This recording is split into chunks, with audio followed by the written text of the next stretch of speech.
Right. ఎలా ఉంది Jaganmohan Reddy bus యాత్ర తర్వాత రాయలసీమ జిల్లాలో mood of the people, pulse of the people ఏ విధంగా ఉంది?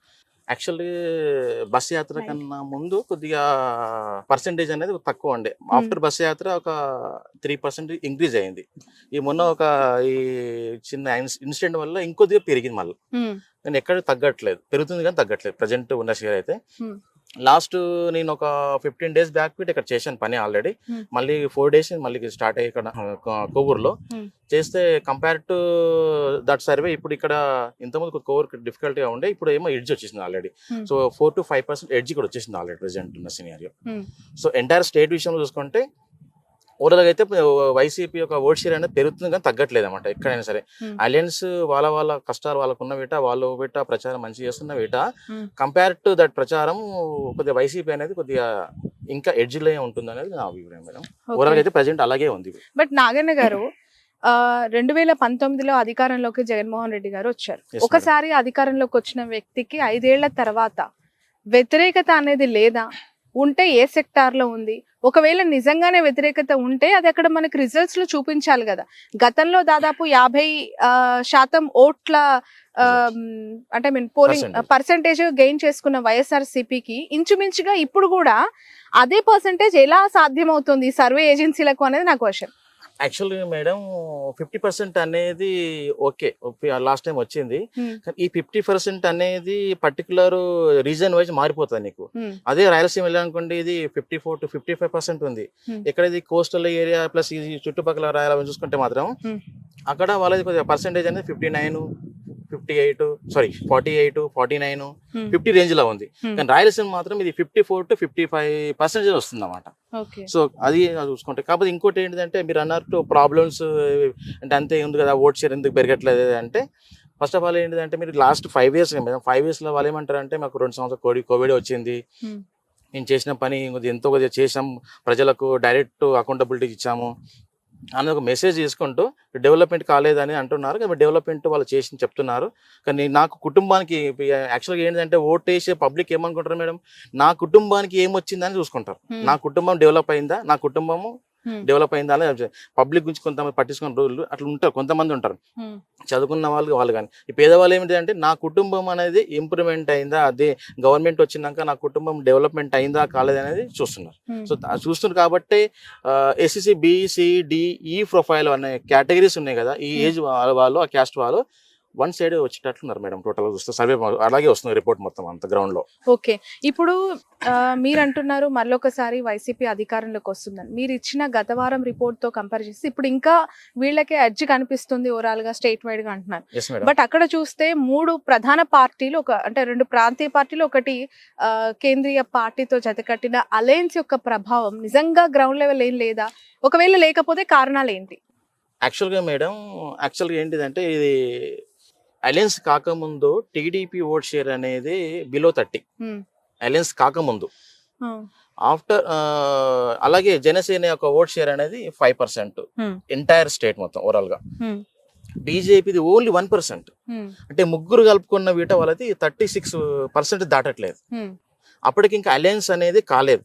అలయన్స్ కాకముందు ఈ 36% అనేది 37% అనేది అలయన్స్ అయినాక కొద్దిగా చంద్రబాబు నాయుడు గారిని జైల్లో వేసినాక లేకుంటే కొద్దిగా సింపతి రావడం వల్ల ఒక 5% పెరిగిన మాత్రం వాస్తవం. సో అది చూసుకుంటే అది 40 to 43 వరకు వెళ్ళిపోయింది మేడం.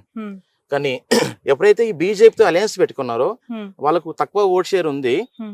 ఆ తక్కువ ఓట్ షేర్ అనేది అలయన్స్ కావడం యాక్చువల్గా ఏంటంటే అలయన్స్ కన్నా ముందు ముస్లిమ్స్ అనేది 60-40 ఆ రేషియోలు ఉండే. వైసీపీకి ఎక్కువ ఉండే, టీడీపీకి తక్కువ ఉండే. కానీ ఎప్పుడైతే అలయన్స్ పెట్టుకున్నారో బీజేపీ తోటి సమ్ కమ్యూనిటీ 2-3 కమ్యూనిటీస్ అనేది టోటల్ గా డిస్ అయిపోయింది. ఎట్లంటే ఇప్పుడు 70-80-20 లేకుంటే 70-30 అన్న రేషియోలో వచ్చేసినాయి అన్నమాట కొన్ని కమ్యూనిటీస్ అన్నమాట. లైక్ ఈ క్రిస్టియన్స్ కావచ్చు, లేకుంటే ముస్లిమ్స్ కావచ్చు, ఈ కమ్యూనిటీస్ అనేది కొద్దిగా ఎక్కువ పర్సెంటేజ్ అనేది తగ్గిపోయింది మరి టీడీపీ ఓట్ షేర్ అనేది.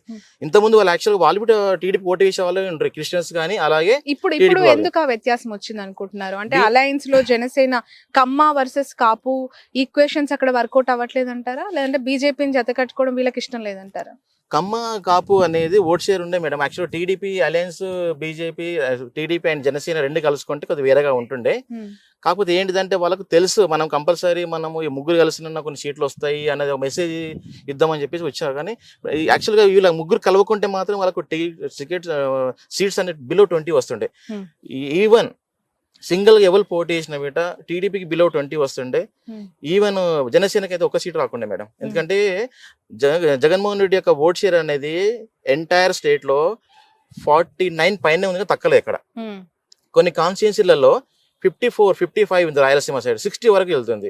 అదే మీకు ఇక కోస్టల్ సైడ్ వచ్చేలాగల్లా 48, 49, 48, 49, 50 ఈ రేషియోలో ఉందన్నమాట కొన్ని కాన్స్టిట్యున్సీలలో.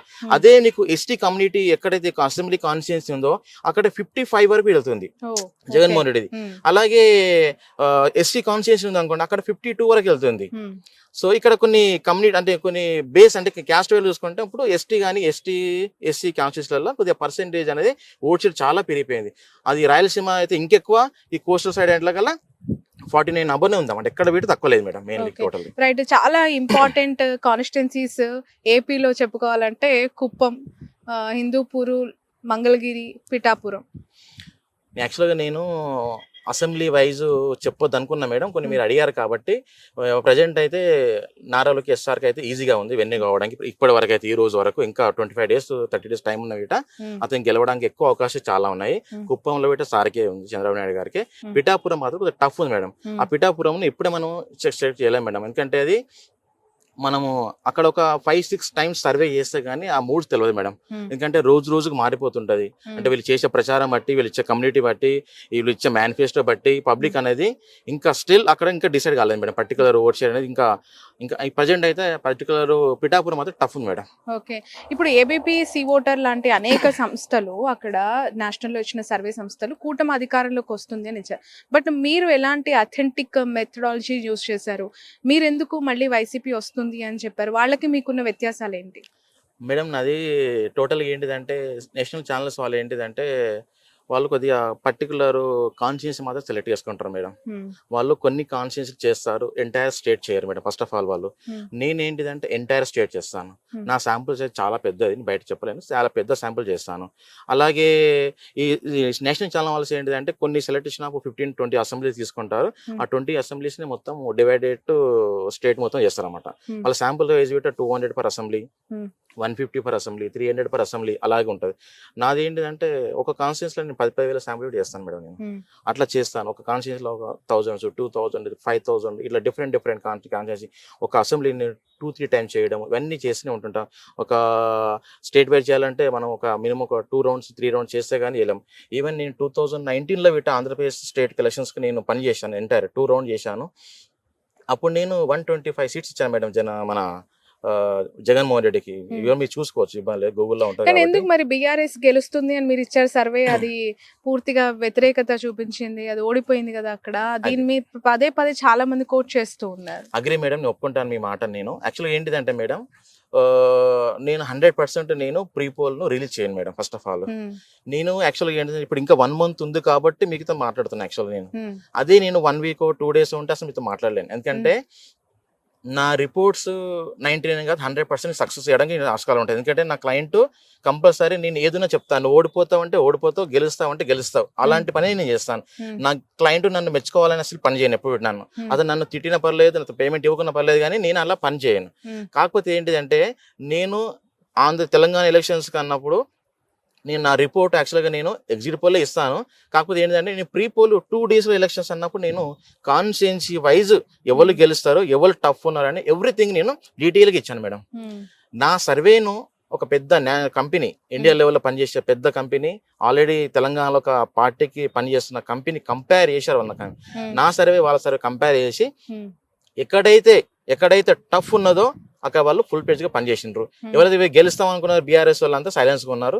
వాళ్ళు అపోజిషన్ వాళ్ళు అంతా వాళ్ళు మంచిగా పని చేసుకొని ఆ 2 days లో మొత్తం మారిపోయింది మేడం. ఎక్కడైతే నేను ఒక 25 ఇస్తాను సీట్స్ అవి టఫ్ ఉన్నాయని, నా సర్వే వాళ్ళ సర్వే సేమ్ కంపేర్ చేసుకుంటే నా సర్వేకి వాళ్ళ సర్వే పర్ఫెక్ట్ ఉంది, నాకు కూడా వచ్చింది రిపోర్ట్ కాబట్టి చెప్తున్నాను.